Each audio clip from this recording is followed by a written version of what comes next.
Well, welcome. We are delighted to have with us some guests from Bold Patents who are going to share some insights with us about intellectual property rights and protections and answer some questions from our group of entrepreneurs at the Milgard School of Business and the University of Washington, Tacoma. So if I can start by inviting JD and Hutha to just introduce yourselves, tell us a little bit about who you are and your background, please. Sure, absolutely. I'll go first. I'm JD Hoovener, the owner and founder here at Bolt Patents, and I started this firm in 2014, and we're a fully virtual boutique in patents and also trademarks. And so we've been kind of doing this our 10th year, as we're going to be celebrating 10 years in October. Excited about that. And Huda's been here with us for more than half of that, which is incredible. Well, what else to say? I didn't start out in law. I began my career in engineering. Graduated from the University of Washington Industrial Engineering School and went to work at Boeing for 10 years on the 787, and then went to an MBA curriculum where I fell in love with wanting to own my own business and found my way to patents by kind of watching the show Shark Tank, just falling in love with that.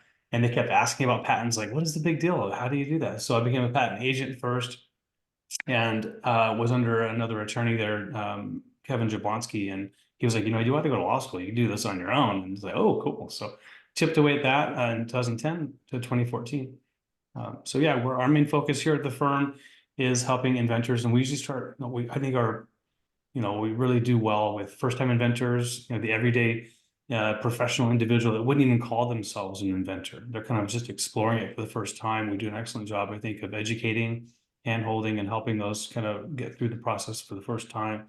Certainly, we help inventors and clients out that have done it before. And so anyway, that's us in a nutshell. Huda, over to you. Okay, just unmuting it. Yes, good afternoon. It's a pleasure to be here, and thank you for having us. I'm always excited when people are wanting to talk about intellectual property law and patents and trademarks, because I honestly get a lot of glazed eyes when people ask, what do you do? I say, oh, patents. They're like, okay, change the subject. So it's something I started out years ago as an engineer. I studied at SMU in Dallas, if y'all are familiar with that school, Southern Methodist University. I was a mechanical engineer with a specialization in environmental and engineering. And I really loved being an engineer. But when I graduated, I felt like, I'm still very interested in law. I knew I always had an interest in becoming a lawyer and just sort of broadly understanding the law.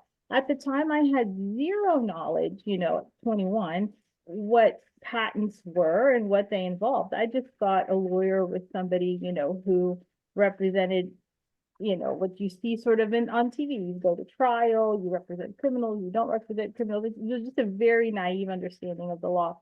But after going through law school, and I really enjoyed law school, the third year of law school, I started taking courses related to entertainment law and also licensing. And that really piqued my interest. And I realized, well, I actually have the perfect background to become a patent lawyer because I have a mechanical engineering degree. And once I graduated law school, I took the Texas bar, I passed it, and I worked in about a year in different fields. And I realized I really am interested in patents and took the patent bar. So to be a patent lawyer, you actually do have to take an additional separate bar exam, separate from your state bar exam. And I did that, and I became a registered patent attorney in 2007 and began practicing in 2007. I worked for 2 years as a patent attorney. And then I think because I'm interested in learning, I started thinking, well, what about trademarks and what about copyright? And so in Houston, at the University of Houston, they have an excellent LLM program, which is a Master's of Law in Intellectual Property Law. And I applied and I was accepted. And I moved to Houston. I continued to work part-time as a patent attorney, and I obtained my LLM in intellectual property law at University of Houston. And that was a fascinating time because sometimes the second time around when you do something is you've got the hang of it, and it was much more interesting to pursue and to learn about the wide variety of intellectual property law fields. Trademarks is different from patents, is different from copyright, is different from trade secrets. So there's a lot of nuance. But then once I graduated, I continued to work primarily with patents, but also trademarks and also different areas, sometimes trade secrets and copyright.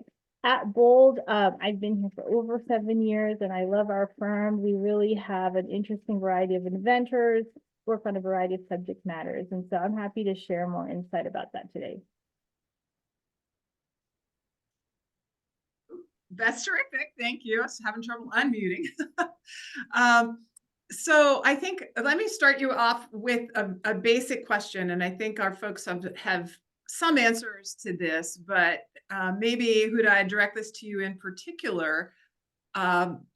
It's pretty clear if you have an invention that's a physical object, that patent might be the most obvious route to go. But how do you deal with digital products and other things in terms of understanding what goes down the path of being patentable versus what might be copyrighted or trademarked? Is there sort of a guideline or a golden rule to follow? Absolutely. A patent has to do with an apparatus or a system or a method. And so when it comes to computer programs, algorithms, that was determined years ago that they are patentable. Now, since then, 2014, there was a very landmark case, Alice versus CLS. I'm not sure if you guys have studied it or will, but the Supreme Court made some major revisions to the idea that just generally speaking, a computer algorithm and a computer implemented method is automatically accepted to be patent eligible. And this had to do with a lot of lobbying and pressure from various groups that were very anti all the litigation coming at them for having a business method or something computer implemented. So that's just to say that, yes, technically speaking, something that's computer implemented or implemented online as an algorithm, it could be patentable as either a method claim or a system claim, or like an apparatus claim, like embodied in something that's a tangible device. Practically speaking, it's a lot harder in 2024 to have something that is implemented online or as an algorithm to become patented because of that case. So the best thing you should do is, if you do have a concept, then you should talk with a patent attorney and determine how likely it is to be eligible and to fall into the exceptions that they have. Trademarks solely applies to a term or a logo that is going to be protected, and it's going to be associated with certain goods or services. So there are some very well-known trademarks, right? Coke, Pepsi, Uber, even the Kardashians, that interestingly enough can be a trademark because it's so well known. So that has to do with branding and marketing and goodwill. Certainly you don't want to expend all of this money and time and effort building up all this goodwill, and then competitors come in and can use your trademark without your permission to lure other customers away to their sites, and you as the customer are thinking, well, I'm getting it from one source and actually it's from another. So again, there is a difference between what's patentable versus what you would want to pursue as a trademark. That is super helpful. Thank you. And I think among the folks here, we have some that might be interested in all those aspects, depending on what their idea is all about. So I have just a few questions that I've drafted to kind of get us started that I think are based on the conversations that I've had across all of the folks here. But I'm going to invite our entrepreneurs to be thinking about questions, to interject questions along the way if you want to. And once I run out of questions, it's on you guys to ask things and get some clarification on things. So with that in mind, Huda, you kind of led us into this next question that I was thinking of, and it has to do with when you're trying to determine if your idea can be developed commercially. And JD and Huda, either one of you can answer this. At what point in the business planning process do you think people should start looking into intellectual property protections? JD, do Can you we want to start? start? I can Sure, go ahead. start. Sure. Yeah.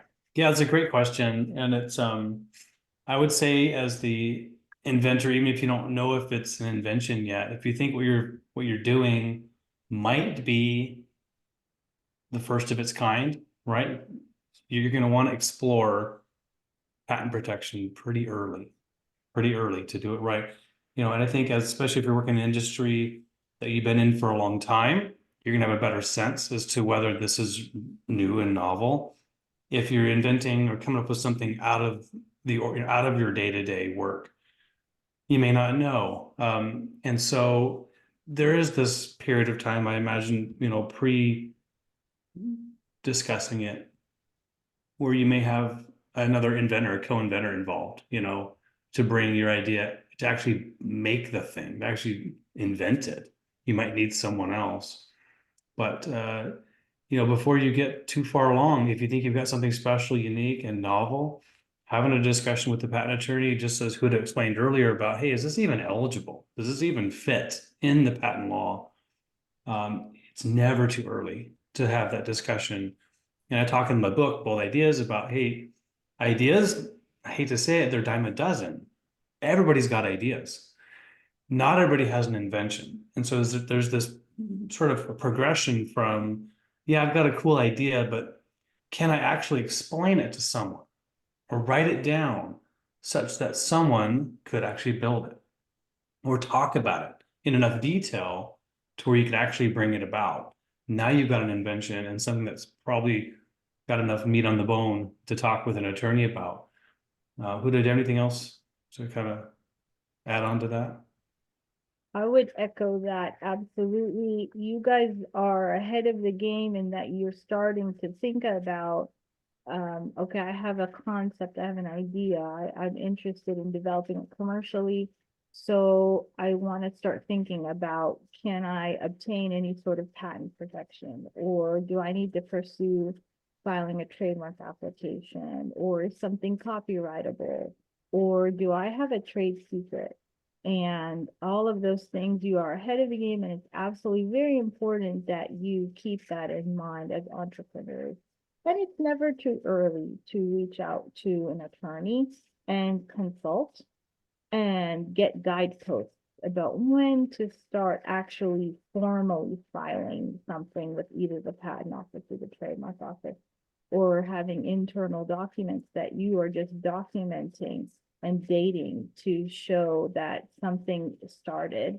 There are other also important components as an entrepreneur to be aware of: non-disclosure agreements, confidentiality agreements, certain agreements that you have with the third parties you're talking to. At what point have you started creating, you as an inventor, you're working with someone, and when do they become an inventor? When do they have rights? So if you talk early on with a patent attorney, you can get a lot of guidance. JD hit the nail on the head. Consulting by looking at videos that are available online, reading books. JD has several books. Will also help you better understand this, even before you talk to an attorney. Yeah, there is a bit of a policy thing involved here. About the same time as that big case came down, there was a big change in patent law in the US. There forever was this scenario where it was all about who invented it first. And you would have these books or, these notarized documents saying, here, I invented it. And then someone else could come in and say, oh, I did it first. Here, look at this. But that all stopped in 2014. The laws changed, and now we're first to file, meaning it's a race to see who files it first. So, you know, there's this kind of time period where the invention is still happening, right? It's percolating, it's getting created. And what's nice is there is a grace period in the US to where if you publish it, sell your invention, you're in business, you're being entrepreneurial, and you want to, in a way, sort of see how well it does in the market before you go spend money hiring an attorney. There is some leeway, but it comes with risks, right? So you have up to 1 year from publishing, selling, or offering for sale when it must be filed with the patent office.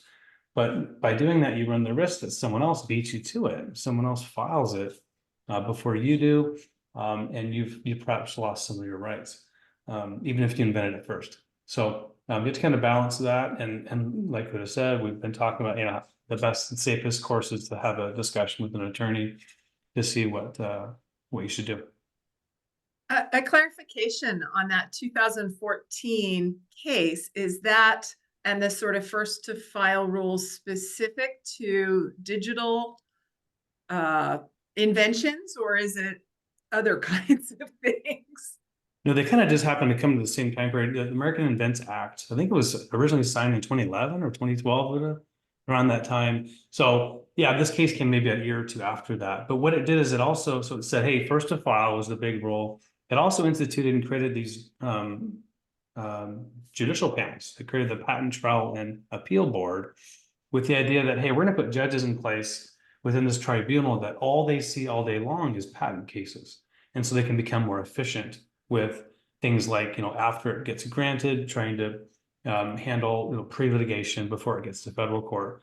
Federal court, we're getting overwhelmed with patent cases, and they see all kinds of things, right? Criminal or, white collar crime, or, different types of corporate white cases, and they're sometimes unfamiliar with patent. So yeah, a lot of things changed around that time. Okay, that's helpful to know.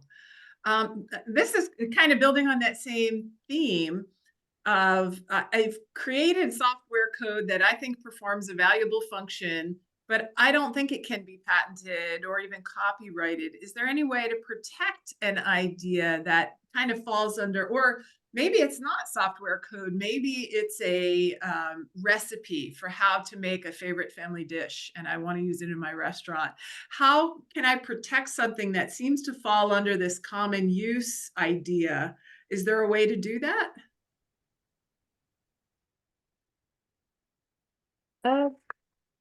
Again, code is technically protectable, but the word you use, valuable function, is very important and very insightful.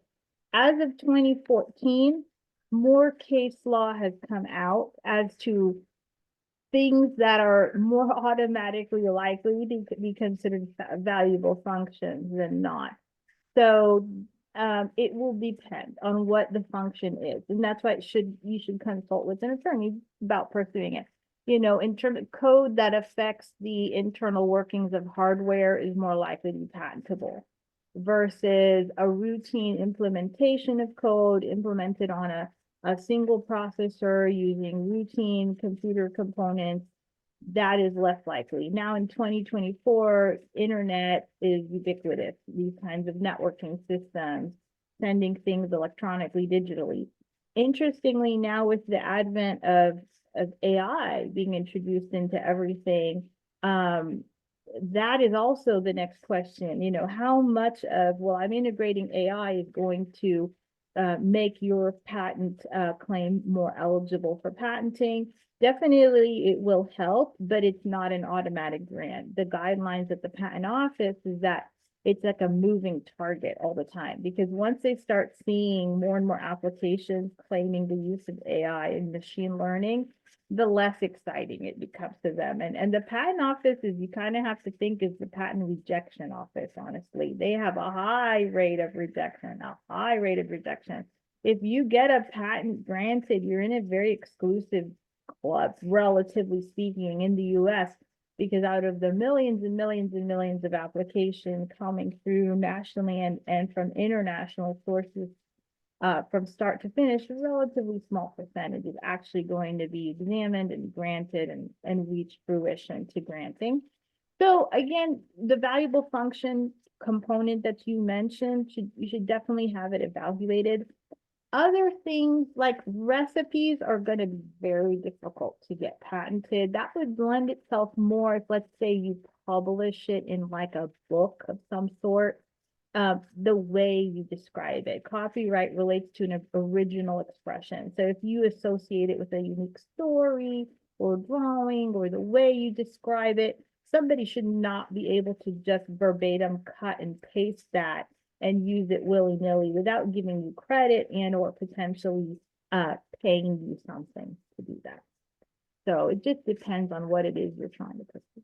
So that potentially would fit more in the category of a trade secret, the way my grandma used to make her special recipe. Yes, I'm not going to share the recipe because I don't want you to imitate it in your restaurant, down the street from mine. But I really can't protect it any other way except potentially by a copyright if that work is created. right, maybe, but trade secrets are super important. Trade secrets, Coke to this day is one of the most famous trade secrets in the world because while everybody probably has had a Coke, that only a very few group of people at the company know what the literal components are and the percentages are. And so everything is done by just being in unmarked bags, add this, bag 1, bag 2, mix this, but employees don't technically know because trade secrets are anything of monetary commercial value, anything. It could be who your customer list is, the type of paper you use for something. Could be very minor, it could be very major, but it's only enforceable against your employees and your contractors. Versus a patent is enforceable against anybody, even the innocent infringer.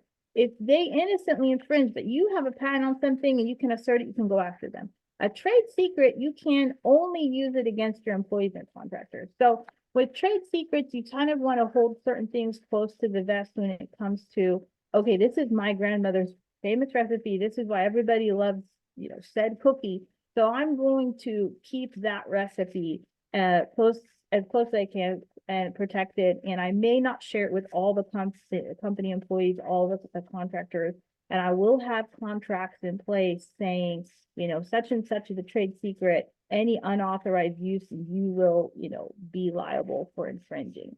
So the law has over the years developed a number of resources to try and help business owners, entrepreneurs, protect things in different ways. You don't need you can't always rely just on one thing alone. You may really need to look at getting a variety of types of intellectual property law protection.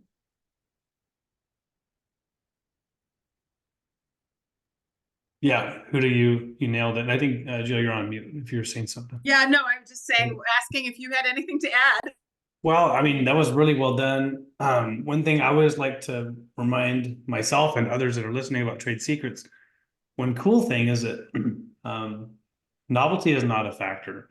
So it is possible that like two companies have the same trade secret, right? There's no like authority. You don't get a stamp that this is a trade secret, right? It's all internal to your company. And so who is right? It's all governed underneath the employment agreements and your contracts. And it's really how good of a job you're doing managing, explaining, giving or not giving access to that information. And it usually comes up in terms of litigation when you've got, a high-powered, well-informed employee that goes and tries to do their own thing, right? And it's now at that exit interview, you're making sure that they're aware of, hey, these things are to stay at this company, not go off. There was a big one in the news a couple of years back about Uber and Waymo and the self-driving cars. It was in the news. An engineer wasn't so smart, right before leaving, downloaded all these documents, like 15,000 documents at Uber before they started their, competitive company. So it's just not such a smart idea, right? But had Uber not set up the security measures to be watching for massive download dumps, they might not have caught this, what's called a misappropriator, right? Misappropriation of trade secrets. So it's a really cool area of law. We don't get to do too much in, but trade secrets are really fun in that they can be little baby patents, little incubators, you know. It's a lot of R&D groups, even for small companies, they invent all day, right? That's their job. And so it's the company decides, okay, well, which of these innovations do we keep under wraps as trade secrets, and what, you know, which ones are right for the market? And we would file those as they come up. It's a really good balance of understanding them. I wanted to show really quickly, I don't want to take too much time, but with respect to a software and code, you know, and patents, if I'm able to share my screen, I'm not sure if I'm able to with this. Okay. I just wanted to show a patent that got issued recently in 2023 here. I searched on Google Patents randomly. This one got issued in September. And, you know, the title is Stacked Network Device as Precision Time Protocol Boundary Clock. And I just wanted to point out that this is a 60-page doc. There is not one bit of code in this written patent. And what is really governs and what the claims are, the way they enable this is using flowcharts. I know it's kind of small perhaps for you to see, but it's a method. It's a series of steps. So it really isn't so much what the actual code is, right? You can tell a story, write a story a million different ways. That's copyright. This is what's patentable is a function. What is the code saying? How is it communicating? All the little steps. And so we can, you know, scroll down, and that's what exactly is done here. The claims of a patent are at the bottom. I'm not sure if you ever cracked one open, but it's a numbered set of claims. So you have to go way to the bottom to find out what they actually own. And you see it's, you know, a first member node. It's a device. So they should have a device claim. And I don't want to get too far in the weeds here, but all this language here, right, tells me that there's a very specific set of, you know, systems and devices that they've claimed. And so if they're gonna allege infringement on someone, that infringer has to have all of these elements in their device, which tells me this is pretty particular. It's a very nuanced, I'll say small in terms of its overall scope, but maybe valuable, right, to this owner. So I just wanted to showcase a little real life patent there and to show that the code is very separate from what's actually protected. That is fascinating. I actually appreciate getting the chance to see that. And it begs another question in my mind about non-disclosure agreements and how they can fit into your universe of protections, especially with trade secrets, but also potentially with other kinds of things whether you're still in development or you've got a functioning business. Our NDAs, should they be out there for everyone? You know, how do you make a judgment about how to use them? Yes, I like to have them. An NDA, if it's enforceable, it's under contract law. So it's not that the patent office is going to review it or the trademark office. If you have to enforce it against somebody who violated the NDA, you would go through your state court or potentially federal court, but usually state court. And it can be very helpful to mitigate any sort of notion that you shared something relinquishing IP rights, or that you, when it comes to patent law, there are some, you know, JD mentioned there's a grace period. Technically, you have 1 year from any sort of public disclosure of your idea or your invention. And if you have an NDA with somebody, then you can argue that a disclosure was not public. But if you don't, then there's room to argue that it wasn't. So if you exceed 1 year that you do not file a patent, then it can invalidate your patent. NDAs really do serve a purpose, and they can help honest people. Honest actors stand forth.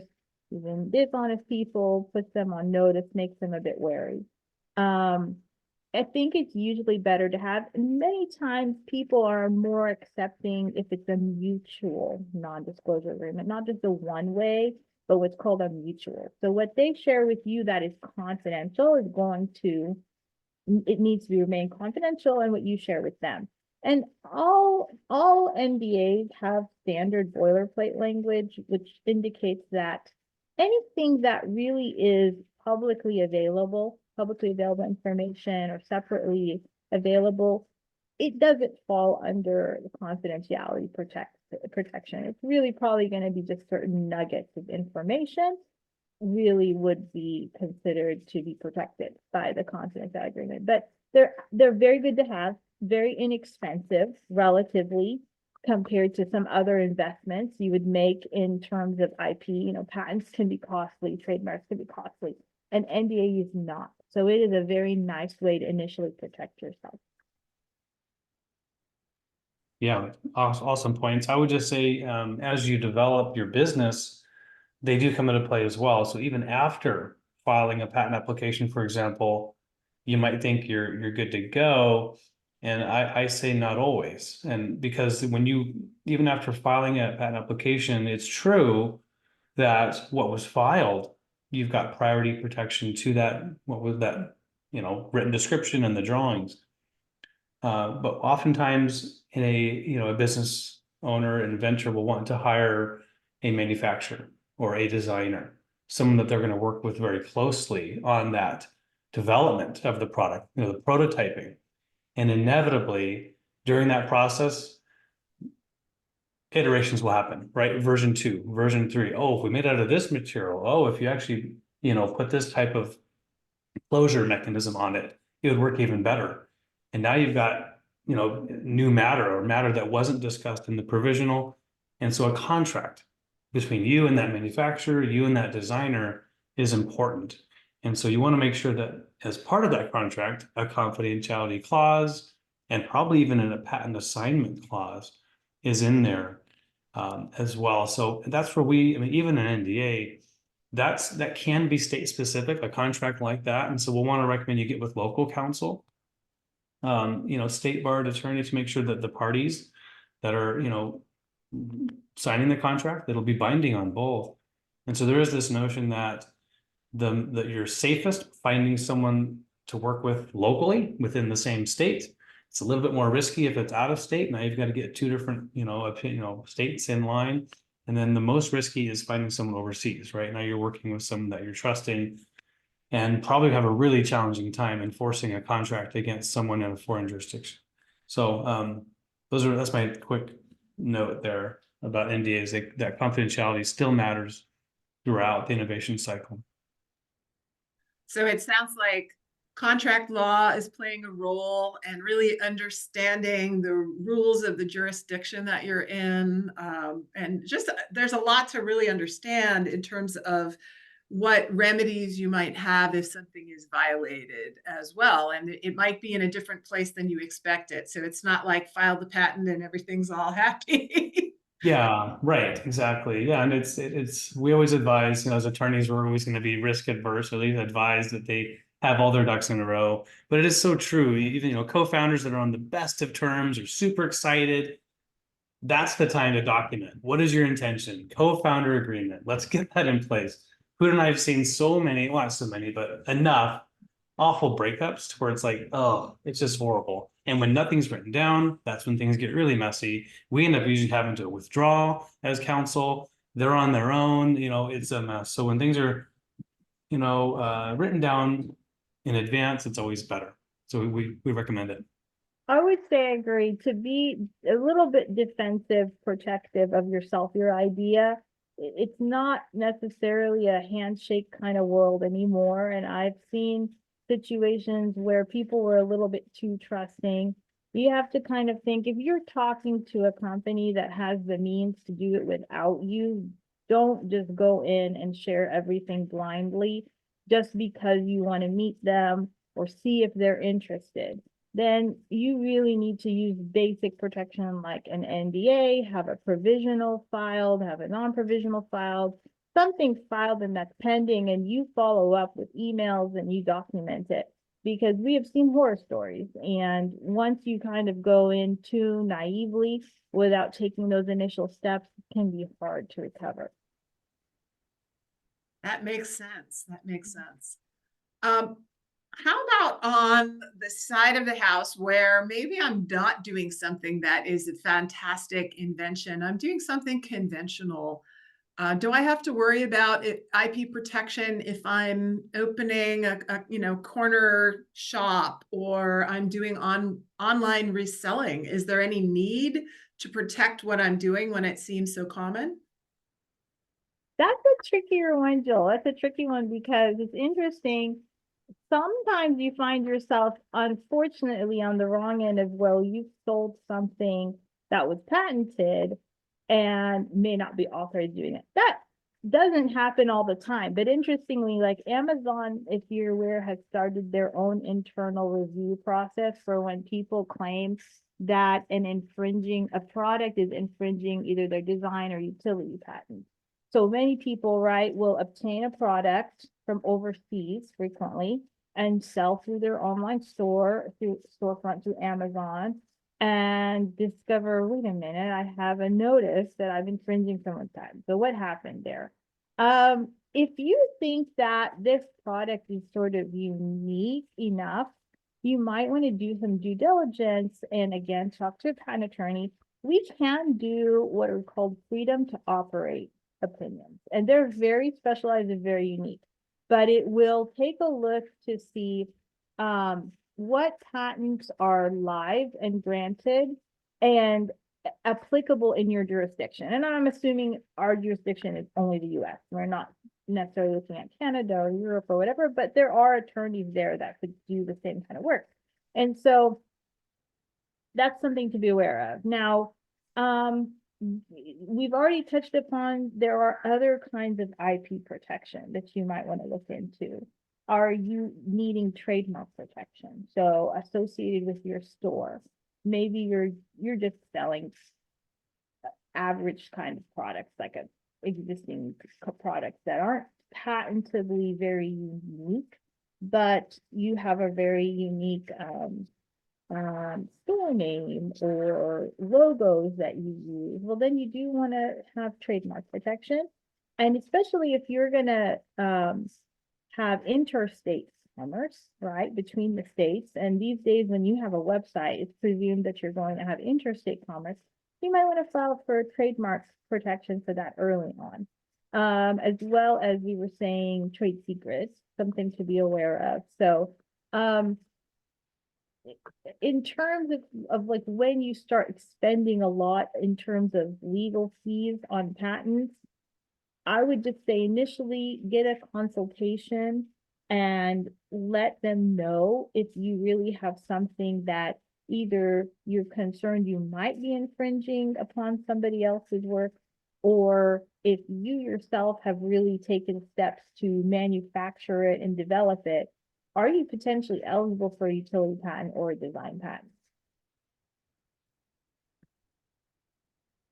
Yeah, I would say, that there's this concept perhaps of, like you go to the Seahawk game and like on the way in, there's these vendors that are selling these Seahawk bumper stickers, or do they have a license agreement with the Seahawks? No, they don't. So there's this kind of like de minimis, like, yes, it's illegal, but they're not going to enforce it. Okay. And this is where it kind of goes, is what you're doing, is the intention of it to be more of like a hobby, or is it really a business effort? Are you actually going into business to make money? And that's when you're potentially looking at taking the goodwill of others, right? For trademark or infringing someone else's hard work. And depends on how much of an effort it is, financially. There are individuals and companies that will wait, count the days to when the patent expires, and they'll jump, right? That is the beauty of the patent system. At the end of 20 years, it's free, right? You can go to market. And so, I mean, we saw probably a number of years ago, fidget spinners became mainstream immediately after the original patent holder was done and expired. So you'll see those sort of things come up. So if you're not looking, you might get slapped with a cease and desist letter, and it could put you out of business. So it may be worth your while to take a look. It doesn't have to be a super expensive, full-blown freedom to operate, which is it can be quite involved. It can be, hey, look, I'm looking at this patent. I found it. Can you give me an opinion on whether what I'm selling here is infringing it? So anyway, yeah, it helps to ask questions. It helps to be curious. And as Huda mentioned, innocence is not a defense, like with respect to infringement. So ignorance of the patent is no defense. No, You it's can't not. just pretend you didn't know. Yeah, like what? You're not reading the Patent Gazette, right? Who's not? Yeah, there's this periodical that used to come out. I think it's all digital now, but I mean, shoot, yeah, exactly. It's too bad, but yeah, there's just not it's not a defense to be ignorant. Yeah. So I have a question that is perhaps less on the patent side and more on copyright or trademark side. And that has to do with, well, let's just start with a really simple question around that, which is it enough if I simply mark whatever I am writing, drawing, producing to say copyright and my name and the date? What level of protection does that get me versus formally filing for a copyright or trademark? If you take the step to file with the Copyright Office, you get statutory damages. It's presumed to be you're automatically given a set of damages, which can be very helpful if you ever do have to go to litigation rather than having to prove up damages.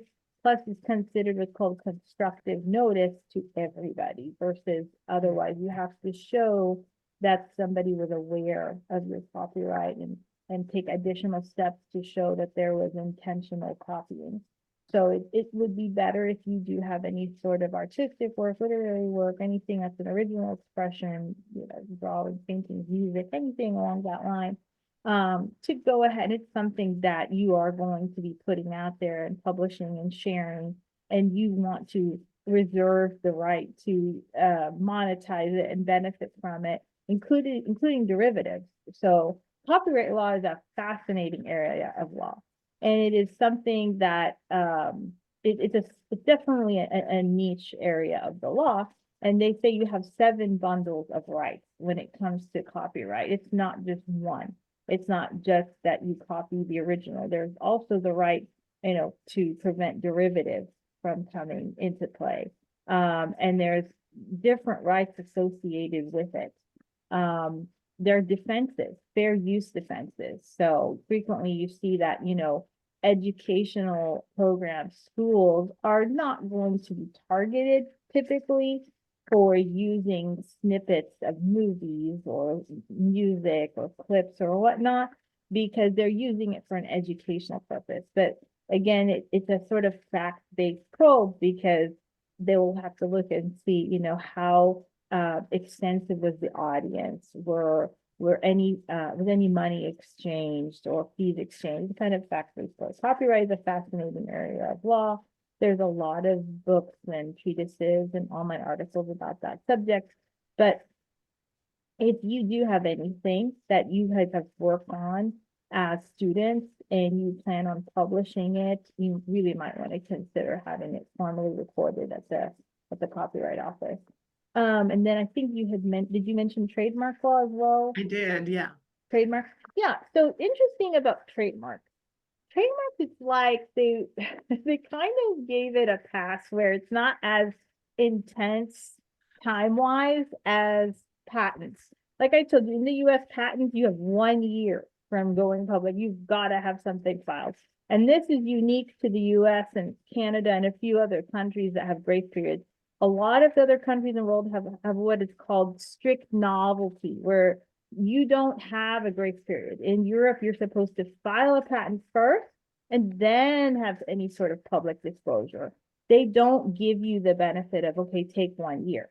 Trademark's different. So people can use it for years and years and years and then file for a trademark application, but they claim the date of first use. And as long as there are no potentially confusing applications on file or registration, it can be granted formally, and you've got 10 years that it's valid as long as you pay certain maintenance fees. And you can renew it every 10 years. So this can go on in perpetuity. Unlike the patent, which expires after 15 or 20 years, trademarks can be very valuable for your business. And there are some very well-known trademarks that have lasted for decades and decades and decades and decades.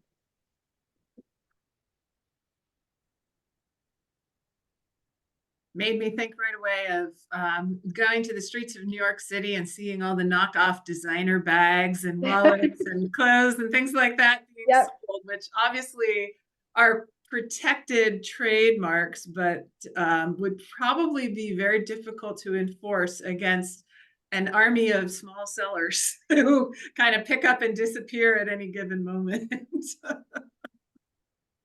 True. Well, I was leading up to a bigger question about licensing and franchising. And is it as simple as I just file a patent for whatever my thing is, or a copyright, depending on it, and then I can freely let other people use it under a contract that says I still own it?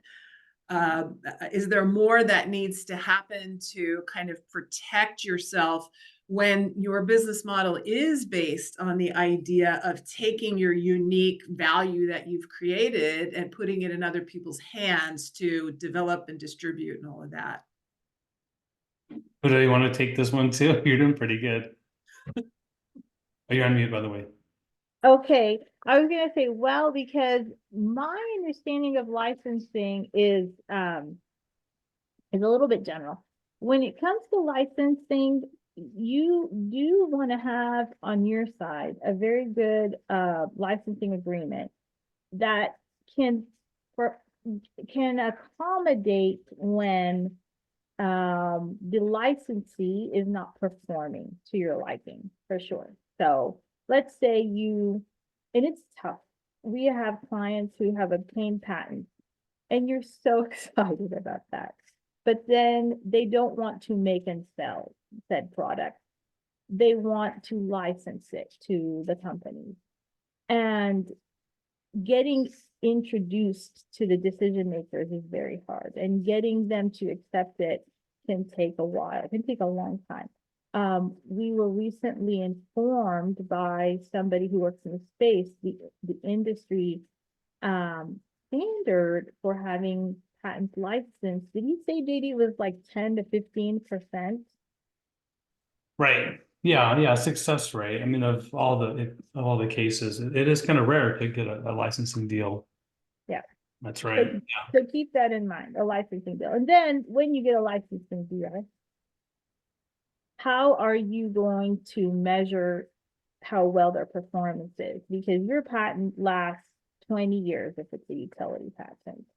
And so if it's sitting on there, let's say they have the agreement in place and for 5 years you see nothing is being sold and you're not getting any royalties, then you want to be able to back out of that contract, right? So again, it depends. It goes back to how it's originally drafted. You want to have a very good licensing agreement specifying all kinds of conditions, what your royalty rate is, and who's going to enforce litigation against infringers and all kinds of things. It's its own area of the law. The law is just like medicine. You've got subspecialties upon subspecialties. In terms of franchising is an interesting area too, and it does have its own type of intersection with business law. Intellectual property is always going to be a factor, absolutely, because when you have a franchise agreement, let's say with major players, McDonald's or Taco Bell or anything, FedEx, you're implicitly being provided with a license to use their trademark and a license to use their intellectual property. And you have to use it a certain way. Trademark owners have while it's actually kind of lenient in terms of when you file a trademark, it is not lenient when it comes to policing. You've got to police unauthorized use of a trademark. And if it's something that could dilute your mark, if you don't start acting on it early on, then your rights become less enforceable with time. And there are many trademarks that have gone into the class of being generic. right? Like the well-known one is Zipper. Zipper is no longer a unique trademark. It used to be, but then everything that looked like a zipper was being called a zipper. Xerox is heavily trying to prevent its term from becoming generic. Kleenex, right? All these things. So licensing and franchising, also a fascinating area of intellectual property law. Yeah. And I will say, I mean, that would actually be kind of a good problem to have. I mean, if your company is so well known that it's being known as the actual thing. But yeah, you're right, for sure. I wanted to point on licensing. It's a cool way to think about it with bundles of rights. So we talk about that with, who'd have mentioned 7. I didn't know 7 on copyright. There's 4 main rights on patents. You, as the owner, it's a negative right. You get the ability to exclude anyone else when you own a patent from making, using, selling, or importing. Those are the big 4 things into the United States. And so you can license either an exclusively or non-exclusively with either of those 4. You could, for example, say, hey, I want these 3 manufacturers to be the only ones that make this product. That's the making, right? And because I started with the university, I was forced to allow them to use it. So they are going to get a license to use it so they can maybe make more, the next version or study it for research, right? Selling and importing the same thing. So you can slice and dice these rights up between many or just one, or have an exclusive retailer, right? And so that's the kind of way to think about and start to appreciate how many contracts there might be, how complicated of contract law this area is. And they're all talking about these federal rights, okay? Patents, trademarks, copyrights, they're federal rights. They cover the whole country, but they can get involved in a contract that might implicate state law.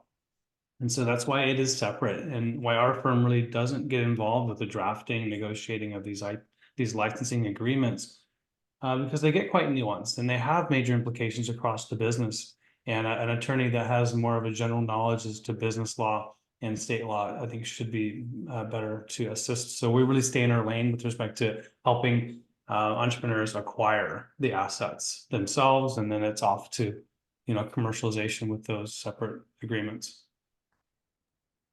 Great, thank you. This has been super helpful, and that brings me to the end of the questions that I had kind of put together in advance. I'd love to open the floor to questions from folks who are listening. Would anyone like to start?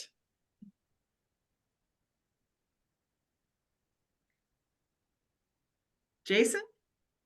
Yeah, I'll go first.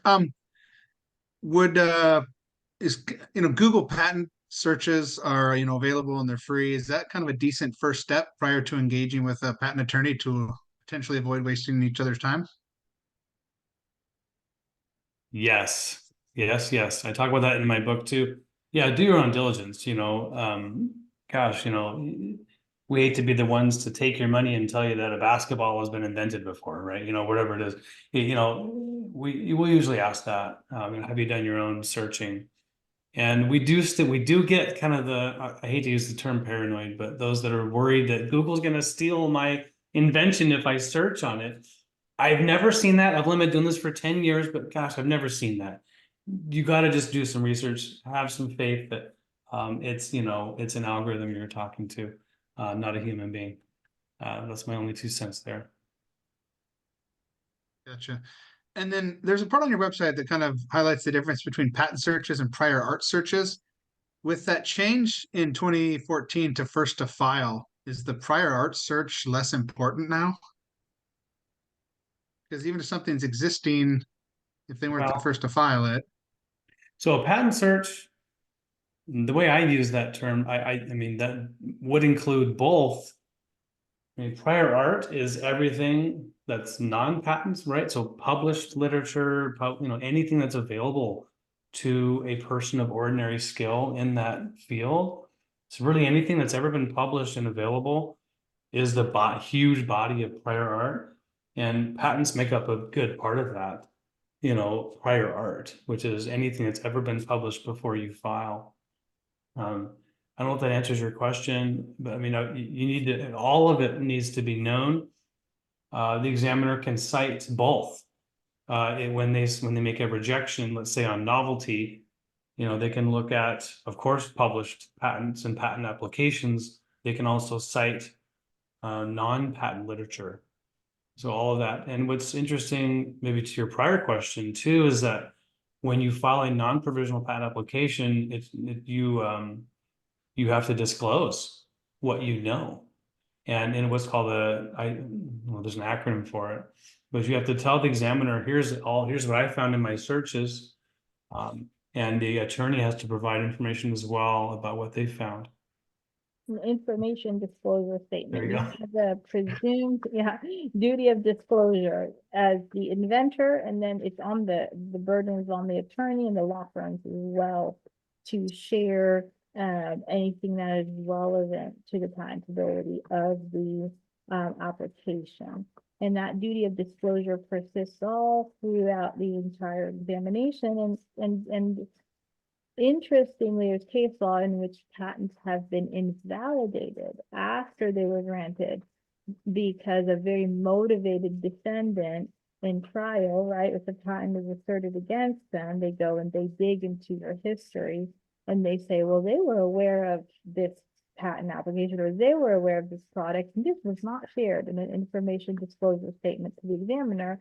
And lo and behold, you have violated duty of disclosure, you've committed fraud, and they can use that. So we don't want to run into that circumstance. If the inventor has knowledge of certain patents, we share it with the examiner. It's presumed to help make it a more level, even playing field. And same thing with non-patent types of prior art.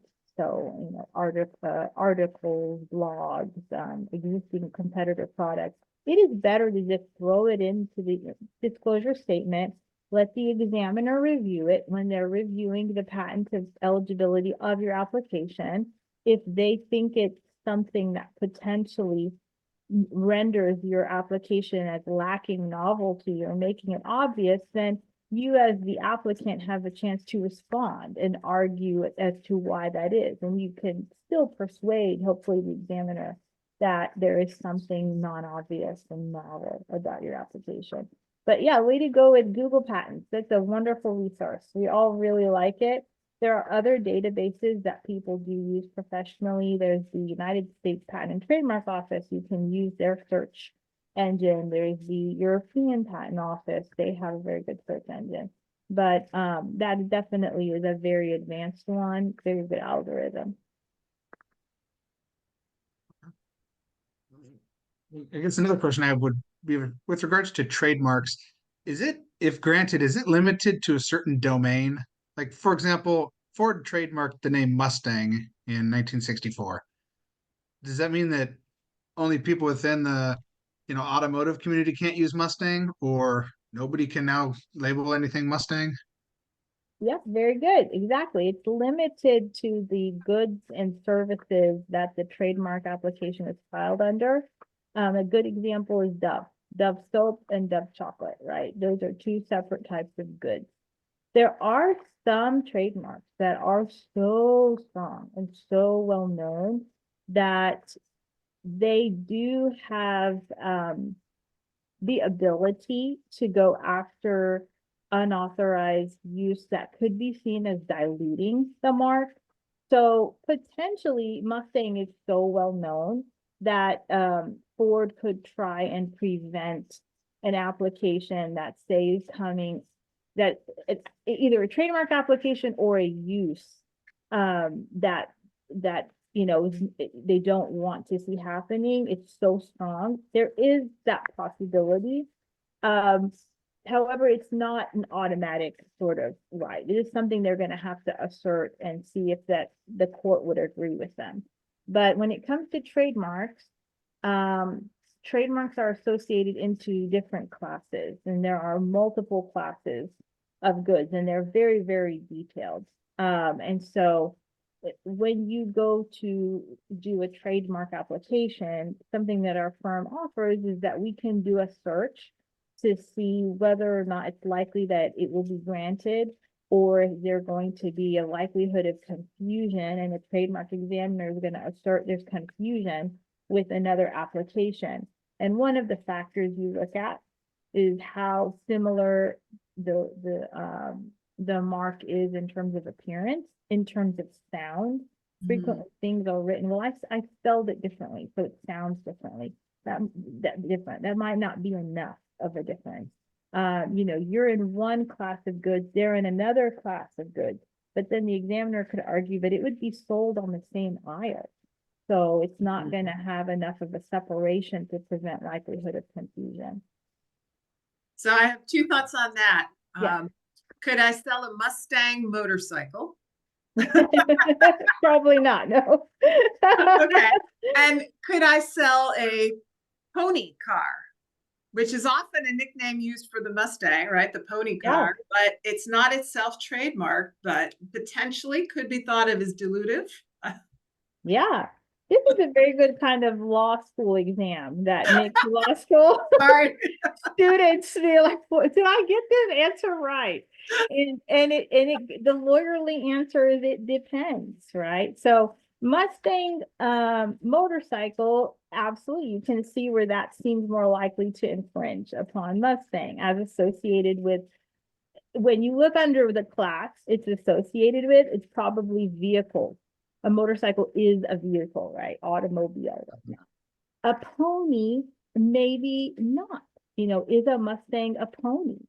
You'd have to go look at that. Also, sort of, are you just saying pony, or do you have a logo of something that looks like a horse or a pony? There's other factors. So it depends. And you touched upon how you have to look at sort of likelihood of confusion is this hypothetical test. How likely is it that the consumer who's looking to Mustang would be confused if they go and find Mustang motorcycle versus pony motorcycle? And there's that likelihood of confusion test that you start looking at the different factors.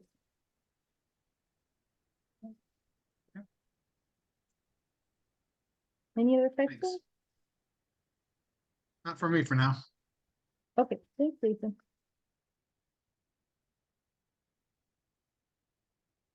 Would someone else like to jump in with a question? Yeah, so my question ties kind of into like video games or any sort of content like that, and fair use in their end user license agreements.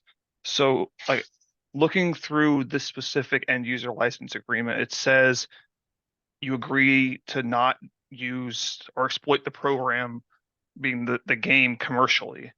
And yet there's like Twitch streamers and the such that do stream the game, and that's like their source of income. So I'm wondering, is like, are those Twitch streamers like explicitly protected under fair use, or is it just something where the companies are kind of just looking the other way type thing?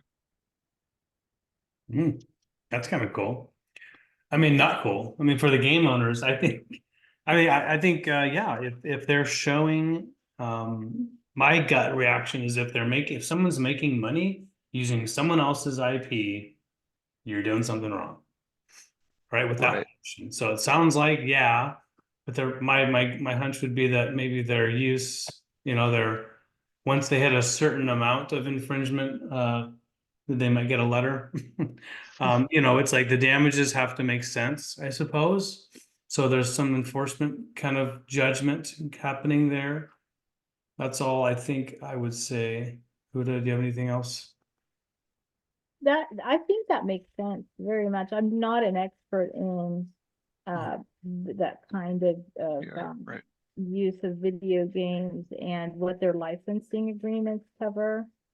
I suspect they see it as free marketing to some degree, so that these end users are promoting their product in some way, and to some degree the benefit outweighs any sort of negative. Plus policing and enforcing and all of that can be a very costly expense, so you have to pick your batters. Yeah, there's a really cool area of law because it sort of started like whenever, you know, the 90s or something, right? When when there's this realization that hey, if I make this software, right, and I'm gonna, and if I try to sell it to you, if it's just a pure sale, all your rights stop immediately, right? You have no ability, right? That person owns it now. And they can do just as you said, if it's a true sale, then they get to do whatever they want with it. They can reproduce it, they can show it off. But now, right after in this time period, you don't ever get to buy software. It's a license, right? So I think it's a really good point you make. You know, the last software you purchased was that I can imagine is like Word 96 or something, right? Before you guys were in school, but yeah, like that. And then there probably still was a license agreement back then too. So yeah, it's a really cool area of law. Mhm. I'm just thinking about it now in terms of like YouTube channels who react to like music. And like I know that they are protected under fair use because like they're adding significant value or something along that nature to the music. So would that be something that would apply to the video game sense as well, or no? Well, I think they're, and Pluto can speak to this, but this is this is part of the several different things that can qualify for fair use, and criticism, review, even parodies of underlying, copyright protected material. I believe the argument is that it transforms. It transforms the original work significantly enough that it is no longer protectable. It's no longer a derivative. Like Huda said, if you own a piece of art, if you just change the coloring or make it black and white, or if it's still on the whole, people know it as the original or it's from the original, then you do have protections for that. But if you transform it enough by using these other vehicles of review, that type of thing, then it's for the most part fair use. Okay. Yeah. Yeah. And there's cases you probably hear all the time. There's these, I think it was in the news not too long ago, right? The music, right? Ed Sheeran was in court, right? Was it a Marvin Gaye, case? They're trying to like these, and it ended up coming It's an down old song, a really old song. old stuff. And it's like, yeah, but what it came down to is there's some common elements within musical melodies that are gonna be there, and present. And so they said there wasn't infringement, but it did come down, it was kind of a close case. So anyway, yeah, who did mention she studied entertainment Yeah. law. There's this whole, there's law firms dedicated to just music law, and that's only one part of copyright. Mhm. That's why copyright is so fascinating. It seems like, Jeff, I was just doing a quick review, and in general, it kind of goes back to that. It seems like most publishers, there's aware that there's a lot of unauthorized use. But they're going to sort of allow it for the purpose of marketing unless you are going to start being kind of a competitor. And so it's indicated that there are actually two major players. I don't know if you've heard of Take-Two Interactive and Epic Games. They've started policing infringements of copyrighted games. Interestingly, if you're going to try and create a derivative work, you're going to grab their attention. If the clips that you're using include athletes and identifiable real people, those people are also going to object. So it's interesting, this space and the factors to be aware of. If this is something that somebody is doing, absolutely they could, be on the receiving end of some sort of cease and desist letter or lawsuit, and they're going to have a good copyright lawyer to look at it and try to argue fair use. Yeah, I love your question. Really quickly, a quick anecdote, because what I do once a week, because I on Bold Inventor Show, I don't mean to market it, but what I do is I do a critique or review of a Shark Tank snippet. Okay. And I found if I show Shark Tank for more than about 4 minutes, the AI within YouTube will stop this live streaming. So there are AI tools and systems within YouTube and probably eventually Twitch that'll identify potentially copyright material, and they'll just stop the stream automatically. So I found the right amount of time, like 2.5, 3 minutes to be able to, perform that critique is ideal, but there's I think it's a good thing, right? That with AI, a lot of different things like that will help enforce intellectual property rights. And just so y'all know, I don't know if this is a question somebody had, it's something we had come up recently. AI is being used heavily to generate images, pictures, drawings, designs, music.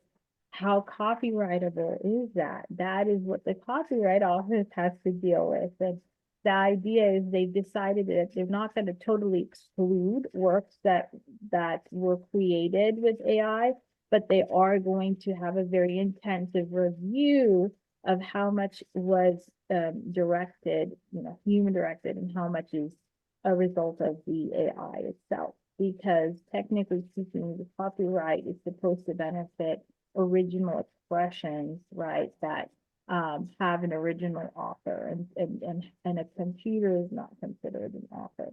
So they're going to have to, this is a very cutting edge, brand new area of law and is affecting intellectual property law. And I think that's what makes intellectual property law so interesting. It's had to develop and redevelop endlessly over hundreds of years to accommodate the changes and that have come with major innovation in society, so definitely something to look into.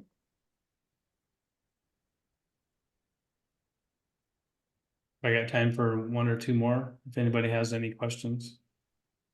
Just a quick one. You'd mentioned that the patent office should be viewed as the patent denial office. What rough percentage of patents are actually granted? Gosh, I wish I had that statistic off the top of my head. We know that there's a high rate of initial rejection, and it's normal. Like 90% of utility patents will receive an office action, and an office action is a patent examiner's impression, remarks, opinion post-examination. And just because you get that initial office action doesn't mean that it will not be granted. There may be issues that are very fixable. Many times they'll partially allow claims, but there are objections, minor objections to the drawings, to phraseology. What I'll do is let me research that and I can send that to Jill and she can share it with you. But relatively speaking, the percentage is not as high as you would think it would be. I think since the inception of the patent office, I think we're currently at somewhere between 11 million to 500 to like almost to 12 million patents in the US. And so that's not as high as you would think, because millions and millions of applications have come through over all of these years. Yeah, I think the question is a good one, but it comes with a lot of nuance.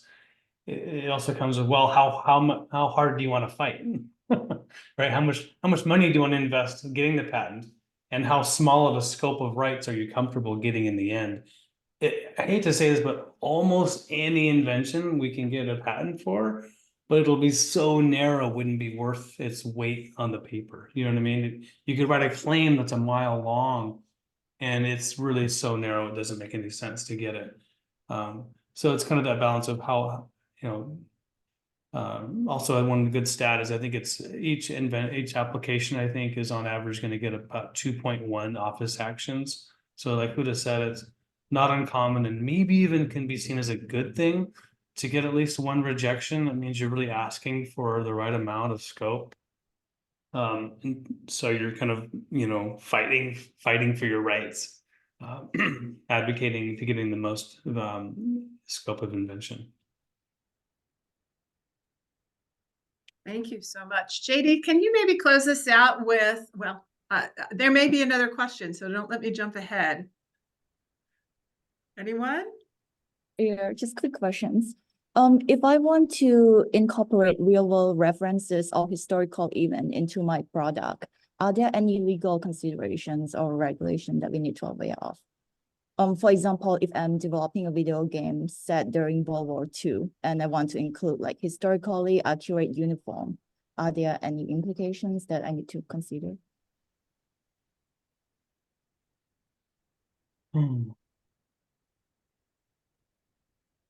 I don't think so. I don't think so either. It's World War II. So historically accurate uniforms, I feel like I doubt that that is under any sort of copyright protection or anything like that. Yeah, Um, I think all that comes to mind is if there's any like actual photographs, obviously privacy law might come into play if there's individuals or likenesses of actual individuals.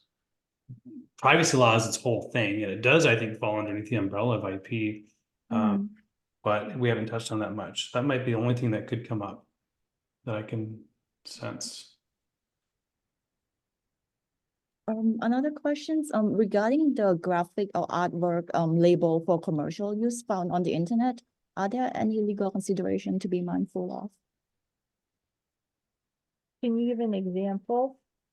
Like on the website Canva, it just say I can use this image and it's for commercial use. But if I use that and print it on my product and sell it to other people, is that okay? And more? Canva.com. It's like a online designing. Canva. Yeah, I know what you're talking about. So you're saying it's like someone designed it and Like I pay for subscription and they said it's for commercial use. Can I use it in my product? Yeah. yes. Okay. I'm gonna get in trouble for that. Yes, because you're paying for it. The artist got paid by Canva. I think a huge thumbs up. That's my non-legal answer. I mean, yeah, you want me to like have a written opinion, you have to pay me, but the answer is yes, you're okay to use it. That's exactly what it's for. Go make money with it. Commercial use, for sure. I mean, you're paying the money. Go for it. Thank you. Mm-hmm. Excellent questions. Folks, anyone else? Please take the opportunity while you've got it. I will add if there's any questions that are maybe you're worried about confidentiality about, right? We're recording, and you want to have a confidential discussion. You're welcome to visit our website. I don't want to be too salesy here. Boldip.com. You can schedule a free discovery call and just begin the conversation. So you're welcome to do that. And for doing that, you'll get a copy of the book, PDF copy of Bold Ideas. I actually did want to ask you, because I see you've got all of your books on the shelf behind you. If you could just kind of tell us what you've written about, because I think it's really helpful to have those kind of resources that are in plain language.